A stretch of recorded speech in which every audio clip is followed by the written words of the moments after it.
I've been asking you guys for some of my subscribers to, if you got questions or comments or reaching out and to reach out.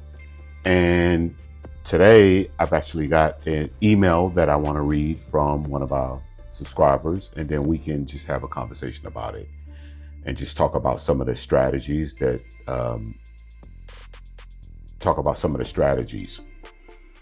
when it comes to this email. All right. And so this is a composite client. So this is not a particular client that I'm working with or that I've seen in my private practice. It's a composite client. All right. And so I just want you to understand that. So this is, and so the email reads as such: I am a 48-year-old male that has never been married, and I have a close relationship with my mother for a long time. I view this as a point of pride. And I've stayed loyal. I've been there to help her as she ages. I also avoided getting into close female relationships because I didn't want to go through the divorce. And he mentions that he saw a lot of his friends go through divorce, and he currently lives with his mother, and he's moved out of his mother's house at various times over the last 20 years. So in my 20s and 30s, I also thought I had more time. I focused on work. I focused on work or just enjoying freedom of being single, no kids. I've had relationships, but they seem to hit a wall. And it seems like the women today only care about themselves only.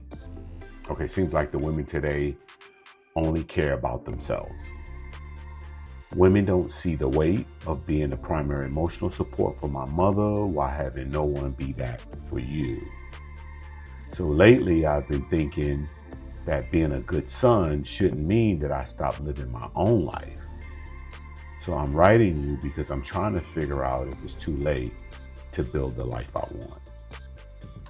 All right, so first I want to start out by saying this is progress for you, because progress is where you're starting to realize that you want to build your own life and you want to have your own family that you support and that support you. I also think that it's difficult to differentiate from, in other words, separate emotionally from your parents and establish your own identity. And so I didn't hear you mention anything about your father, and so I would wonder what would be his position on this very close relationship between you and your mother. I would also wonder, is there trauma for your mother, maybe trauma that your mother experienced that may have made her hold you closer? Sometimes if something happens with one of the other siblings and one of the other kids, like the loss of a child or, a child being sick, sometimes that can make the parent hold that one child even closer. So, and my thought is you might have been comparing the women that you were meeting in your life,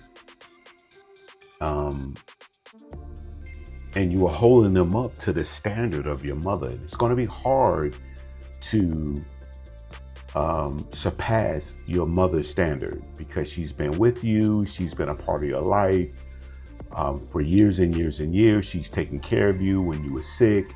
She looked after you when you had to go to the doctor. She took you to the doctor.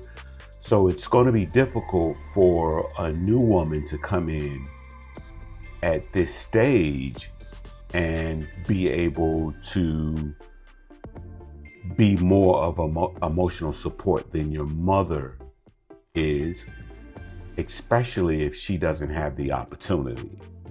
Okay. And so I do think it's going to be important that you have a primary support, emotional support. So if something ever happens to your mom, you do have that emotional support. I think this could be a good plug, shameless plug for therapy, for coaching, to provide you with that emotional support and coaching to help you, just kind of navigate these emotionally cloudy waters. And so, but I don't think it's too late. I think this is a great opportunity. I think you just got to be patient with yourself. And I think it's going to be important to make these steps in small steps. But I do think it's possible. I think the fact that you're recognizing this, I think is progress in itself. All right. So thanks for watching, and I'll see you the next time.